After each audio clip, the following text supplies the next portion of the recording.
세계 최대 가전 전시회 CES 2022 현지 시간으로 내일 미국 라스베이거스에서 나흘간의 일정으로 개막됩니다. 관련해서 취재 기자와 이 CES 미리 짚어보는 시간 가져보겠습니다. 임종윤 기자 나와 있습니다. 자, 임 기자, 먼저 CES가 뭔지부터 소개를 좀 해주시죠. 예. CES는 이제 컨슈머 일렉트로닉스 쇼 이렇게 약자가 돼 있는데요. 그러니까 소비자 가전 전시회 이렇게 직역을 하면 될 것 같습니다. 지난 1967년에 첫 전시회가 열렸으니까 햇수로 올해 벌써 이제 54년째 역사를 가진 글로벌 전시회가 됩니다. 앞서 잠깐 얘기가 나왔습니다만 독일 베를린에서 열리는 이파, 스페인 바르셀로나에서 열리는 MWC와 함께 세계 3대 IT 전시회 하나로 이렇게 불리고 있습니다.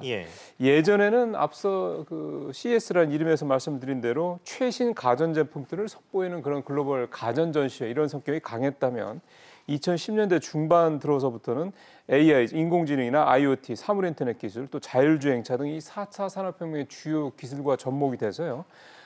됐고 최근에는 5G 기술이 이제 대거 이제 접목이 된 그런 다양한 제품들, 기술들 이런 것들이 주로 선보이는 그런 전시회가 되고 있습니다. 네, 올해에는 어떤 기술들이 선보이나요? 예, IT 전문 업체 시넷에 따르면 올해 CES의 트렌드는 6가지로 요약이 됩니다.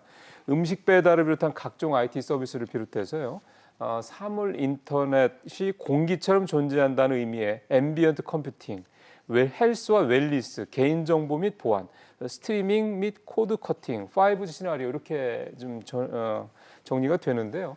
뭐 대부분 다 이해가 가실 텐데 저기서 스트리밍이랑 코드 커팅이라는 건 조금 낯서실 것 같습니다. 이것만 좀 간단히 설명을 드리면 스트리밍은 요즘 넷플릭스라든가 우리나라 웨이브 같이 많이 이용하시는 OTT 즉 온라인 동영상 서비스를 얘기를 하고요.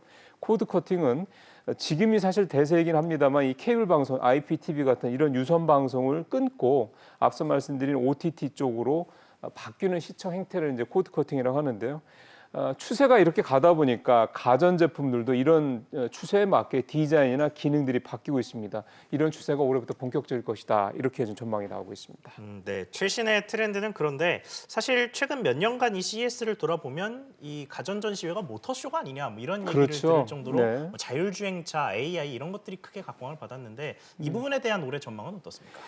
AI부터 좀 말씀을 드리면요. 사실은 이제 어떻게 보면 CES의 이미지를 가전에서 4차 산업혁명 또는 IT 기술 종합 전시회로 바꾼 게 말씀하신 AI 또는 자율주행차 이런 건데요.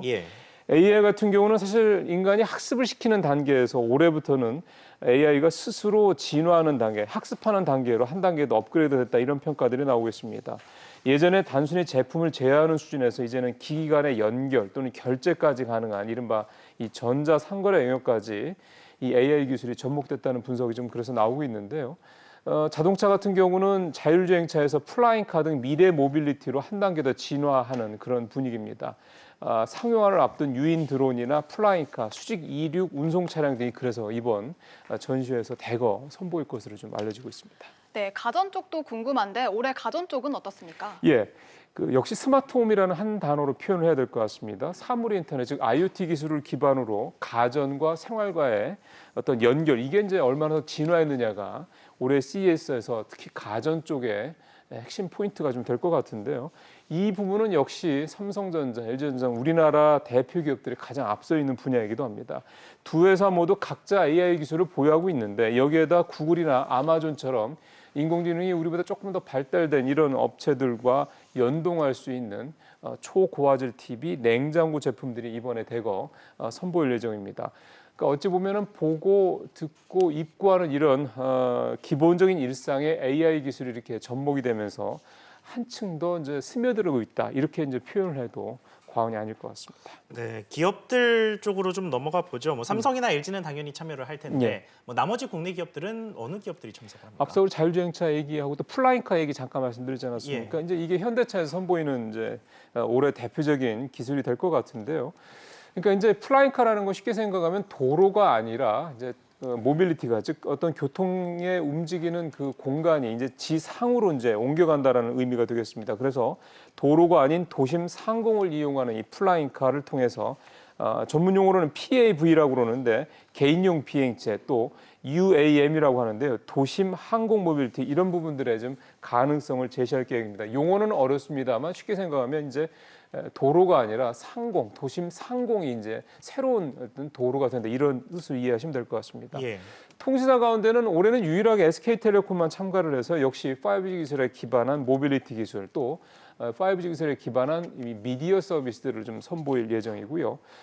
좀 더 전체적으로 보면 우리나라 기업들은 대기업과 중소기업, 중견기업 포함해 모두 190여 개 기업들이 참여해서 작년보다 참가 기업 수가 30%나 늘었는데요. 예. 미국이랑 중국 다음으로 세 번째로 많은 그런 참가 기업을 가진 나라가 되겠습니다.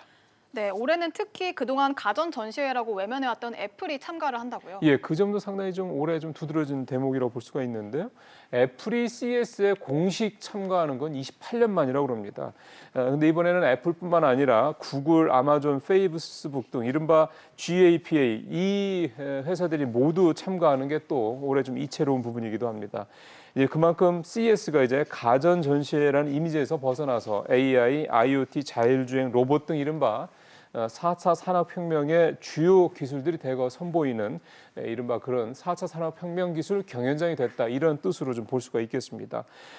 특이할 만한 거는 지난 2018년까지만 해도 사실상 CES와 같은 주요 전시회들을 거의 뭐 점령하다시피 했다는 평가를 받았던 중국 기업들이 잘 아시는 것처럼 작년에 이제 미중 무역 갈등이 본격화된 이후부터 좀 점차 줄고 있는데 뭐 발을 뺀다는 표현도 나오긴 한데 올해도 이런 추세는 좀 이번 CES 2020부터 그대로 또 다시 나타날 것 같다는 얘기도 좀 이미 나오고 있습니다. 네, 임 기자 이야기 잘 들었습니다.